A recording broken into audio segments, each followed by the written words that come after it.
in like the comment section, when they see somebody file for divorce, they'll say stuff like, "Oh, there's no hope for us if this person got a divorce." What?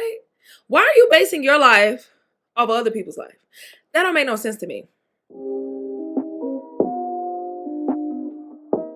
Yo, party people, it's Ashley of SingleWomanChronicles.com, where I encourage single women to be the best version of themselves through healing and avoiding certain pitfalls in dating. And today's episode is brought to you by my workbook, Get Unstuck When Life Sucks, the 30-day guided self-help journal with journal prompts. Normally, I will read the back, but I just want to talk about how we are in the last quarter of the year, and a lot of you guys are waiting until the new year to get started on your journey to whatever you want to do. Maybe losing weight, maybe start saving, maybe pay off something, maybe start a career. But why are you waiting? Why are you waiting? Like, there's no better time than now. Why are you procrastinating even longer on something that you really want to do? Use these days wisely. You cannot get time back. So if you are feeling stuck in a rut and you're kind of like, I don't know how to get started, get this book, get this journal, because the journal prompts are going to push you out of your comfort zone and into your glory zone. And that's where you're trying to get. Okay. It is available on Amazon.com right now. Okay. Get it today. Get it written on. Make the most of the time you have left, because again, you can't get this time back. And the way inflation is inflationing, the way the world is going nuts, you just got to get in your inner peace and do the best you can, and the best only you can, because folks out here wilding. Okay. All right. So today I really just want to touch on these celebrity divorces that are happening, because I feel like many times we allow other people's problems to negatively affect us, and we need to mind our own business. Okay.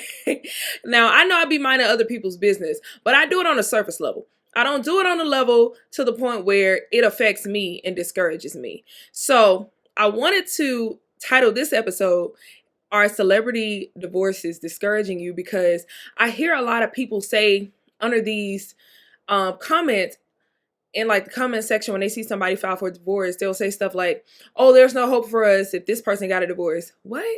Why are you basing your life off other people's life? That don't make no sense to me. It just don't make no sense to me. I was I was reading a Bible plan. I don't know if you guys have YouVersion Bible. They have these great Bible plans where, like, if you don't really know what scripture to read, you can kind of type in, you can type in like what you're going through, and you can say, for example, you're going through depression or you're going through anxiety. You can type in anxiety and they'll give you different guided plans for that. I don't know why my brain just was like, nope, we're not doing it right now. But anyway, so I was reading a Bible plan that one of the young ladies in my life group, which is basically a Bible study that we have weekly, suggested, and it was about comparison. And it talks about how, like, comparison is rooted in pride, because if you think about it, C.L. Lewis said something around the lines of, we are proud of ourselves when we get rich, we're pretty, we're at a higher status. But if you think about it, that's not true, because we're only proud of ourselves when we're richer, prettier, or higher in status. Because if we had nobody to compare ourselves to, and everybody in the world had the same amount of money, had the same amount of beauty, would we still be proud? Most likely we would not. It's this measurement of comparison, right? And comparison is bad when you're comparing yourself upwardly. Also, when you're comparing yourself downward, right?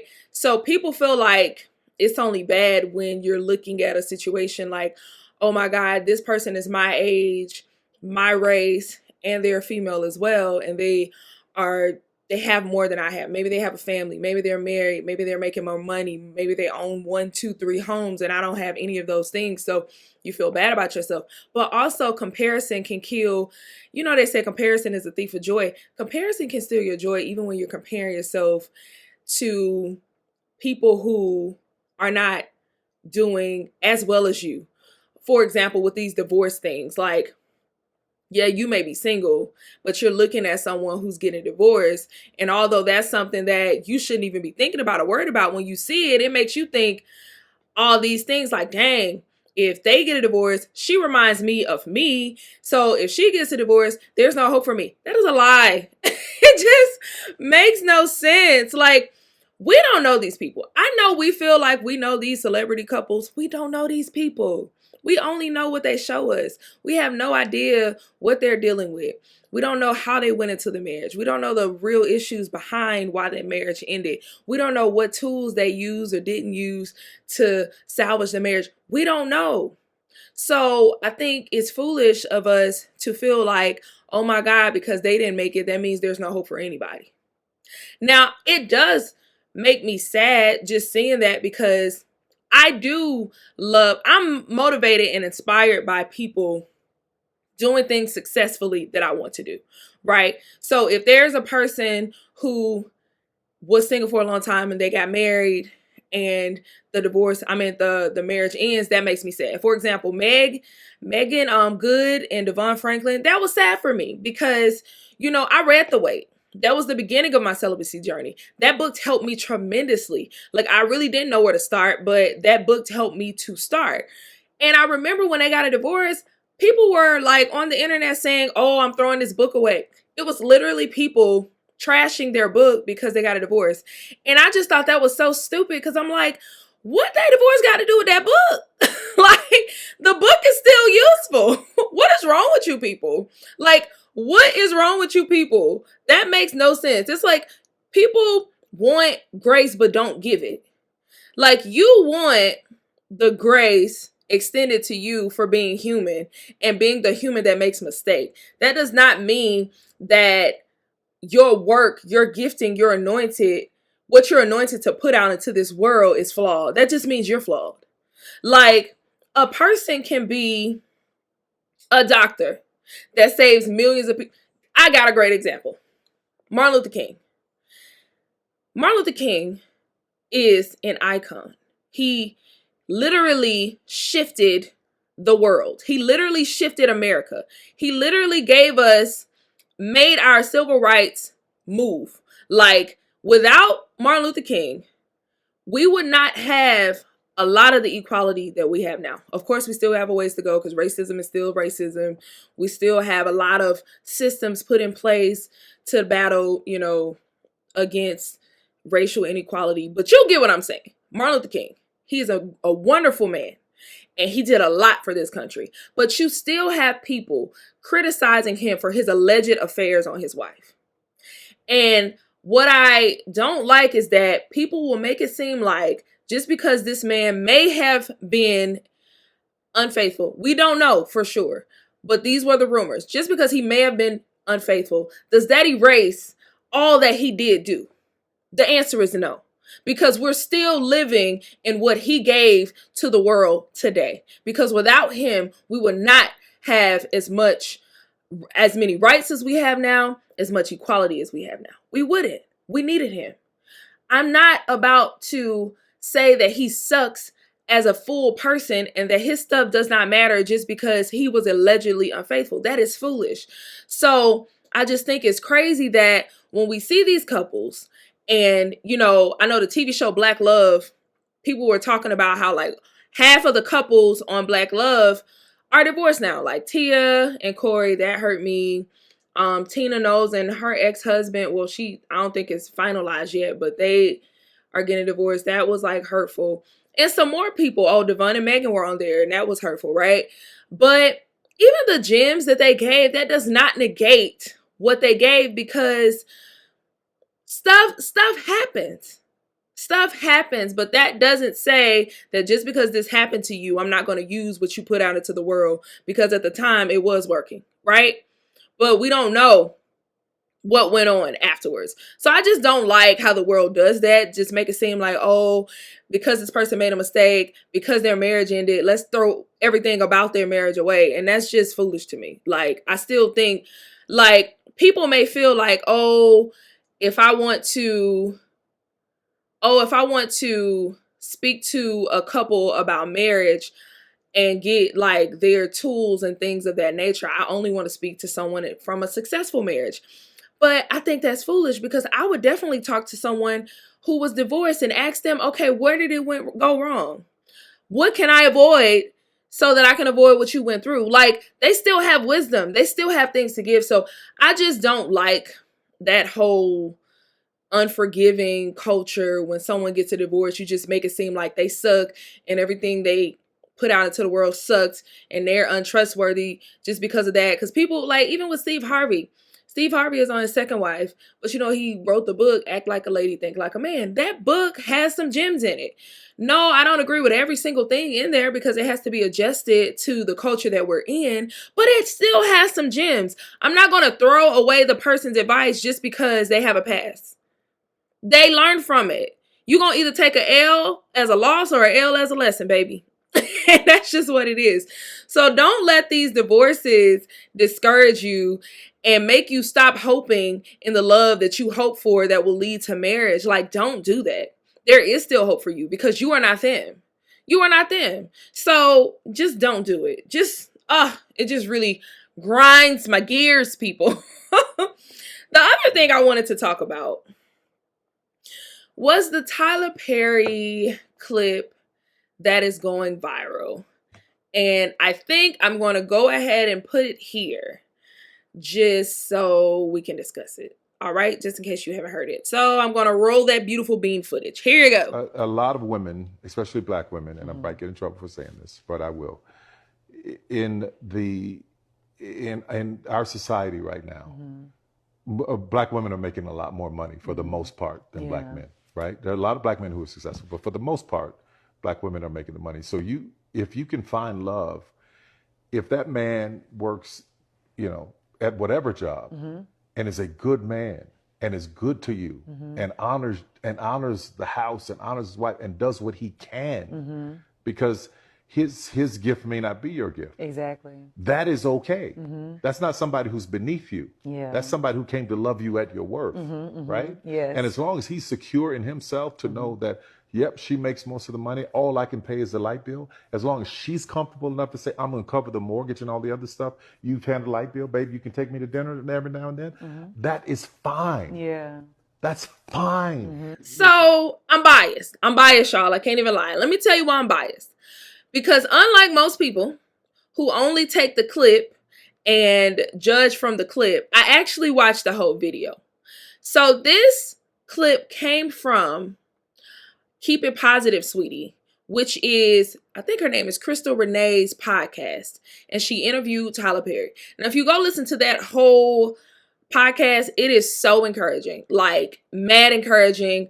Unfortunately, this little stupid clip made it negative, painted it in a negative light. Of course, thankfully, Crystal didn't get scrutinized for it, but Tyler did. But at the same time, like, after watching, I can only make my opinion from the full interview. I can't just do it from the little clip that went viral, right? So here's what I think. I don't think Tyler was telling black women to settle. And I'm saying this because, again, I watched the whole video. I think he was saying the success of a man should not be the number one priority. Because I feel like right now in today's era, attraction, status, and money are like the three things pushed as far as like what to look for in a partner on both sides. Like, men are saying, I want her to look a certain way. Either a guy wants her to make the money, or he don't want her to make no money, or he wants her to have like a certain status. And the same with women, like, 6 figures, 6-pack, 6 feet, whatever. And I feel like Tyler was just saying, listen, I just feel like today's culture pushes too much about how much somebody makes. But if that person makes you happy, if you're okay with someone making less than you, then that's fine. Like, don't be so critical about how much a man makes or how much money someone makes, because you can miss out on love for that, right? So that's what I received. And I am the type of person, because I like when people do this for me, I like to give folks the benefit of the doubt, 1, and 2, I try to process information that may be a little controversial from the lens of, okay, I know this person and I know they're normally inspirational and I know they normally come from a good angle. So I don't think Tyler Perry would ever tell a woman she needs to settle, because no. But I have seen a lot of different clips of people stating their side, and they're basically saying that they don't like what he said, and they feel like even his narrative from his movies and his TV shows always push struggle love. Now that I can agree with. I will say that I feel is kind of true, because if I'm thinking about it, I don't think any of his love stories have ever been like struggle, absent of struggle love. No, I can't. I can't recall any. I'm over here like I've watched every one of them, and most of them come from the lens of struggle love. But that's just his writing style, because I think that's what he has experienced, and I think he writes from a point of view to connect with people who have experienced that as well. I don't think he's trying to push that on to people. I can say this because as a person, I'm a writer.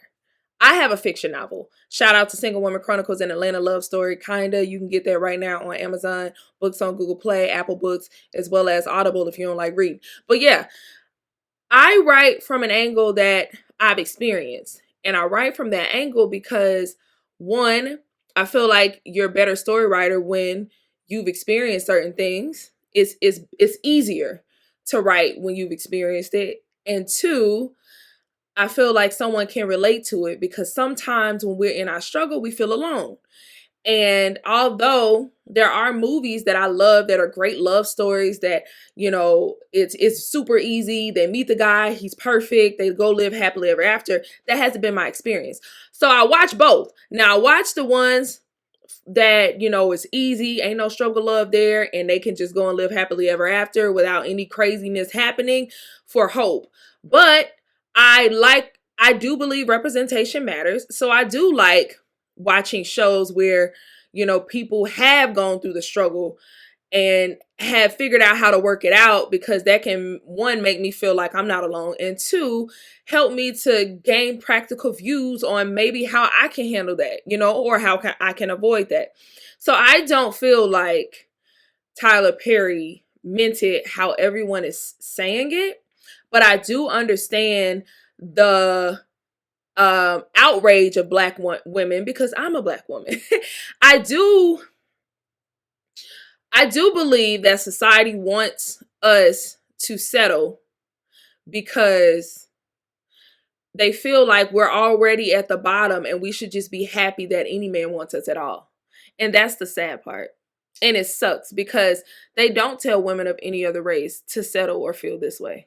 They don't tell women of any other race that if your man makes less, then it's okay. They don't tell women of any other race that. They only tell us that. And I feel like we're so used to hearing that immediately when we heard Tyler say something around that, we were like, yes, he's one of those too. And again, I don't believe he said it like that, but I do agree with the outrage. I do understand why, because it's like, dang, it's another person on a podcast talking about what women need to do and not telling men what they need to do. We got enough instruction. We got a lot of books. We read the books. We got the coaching programs. We got the festivals. We got the conferences, and we go to them. But we're just starting to see men get help. We're just starting to see men go out and seek therapy and conferences and self-help books on stuff other than how to get rich. Because usually men handle their problems and their brokenness by getting rich. I forgot who said it, but it's true. A guy said that. They said men normally handle their brokenness by getting rich. They don't go and fix their problems by building emotional awareness, building emotional intelligence, learning how to just be a better human. No, they go and get rich because their pride tells them if I make a lot of money, then my problems go away, and that is a lie. We know that's a lie as a woman, but they don't realize that. So I feel like we're just now entering a era in life where men are finally starting to seek help, but we still have a lot of people on podcasts, people on platforms telling women what they need to do, and they're not telling men what they need to do enough. Like, when are we going to call our men as much as we call out women? That's all I'm saying. Because we get called out a lot. Like, it's, oh, women did this. Oh, it's her fault. Oh, she needed to settle down. Oh, can we tell men to embrace rejection and learn how to be rejected? Can we tell men how to learn how to accept no? Can we tell men to stop dogging women out and then get mad when we no longer want them? Can we tell men that they cannot continue to treat us any old kind of way and expect us to just accept it? No. Like, can we talk about that? I do know a lot of people don't talk about it because men don't be listening. They don't be listening. That's why it's not a lot of programs for them, because they don't be listening. But I do feel like because we're entering an era where they do listen, are starting to listen. We have a very small percentage, but it's starting to happen. I do think we need more men to stand up and start putting these programs into place. So when the more men start to seek these opportunities to be better equipped spiritually, mentally, and emotionally, they're already in place. And y'all start calling them out. So when you call them out and they start looking for the answers, they're available. But it's just an influx of stuff talking to women and telling us what we need to do. We're tired. We're tired. We is tired, okay? We is tired, okay? And for me, y'all know me. When I talk to my single sisters, my single women, I'm not telling you nothing about what to do to get a man's attention, to get a man, nothing like that, because you can only control yourself. You can't control these fools. I got 99 problems and a dude ain't one. But what I will tell you to do is how to be emotionally stable out here in these streets, how to avoid these pitfalls so you won't be pulling your hair out or losing your edges because somebody musty nut son done something to you. And I will just tell you how to be happy and healthy within yourself, because that's what matters the most. Because when you're operating from your full potential, life gets better in all areas. And that's just my opinion. But I do wish they would stop speaking to women about what we need to do to improve the data sphere. That's not even a word, but you know what I mean. And they need to start talking to men, because it's ghetto out here. It's musty out here. And honestly, to be like real, it's mostly the dudes. They started it. I don't care. I'm probably biased because I'm a woman, but from my point of view, they started it. Like, if we really get down to the nitty gritty, I feel like they started it. And they're taking, instead of changing and just being better and listening to us and what we're telling them to do, instead they're mad and they want to bash us and they want to try to manipulate us into settling again, but we're not going for it. And they mad about it. So whatever. But anyway, y'all, that's my little 2 cents for this week. Hopefully y'all enjoyed this. Until next time, bye.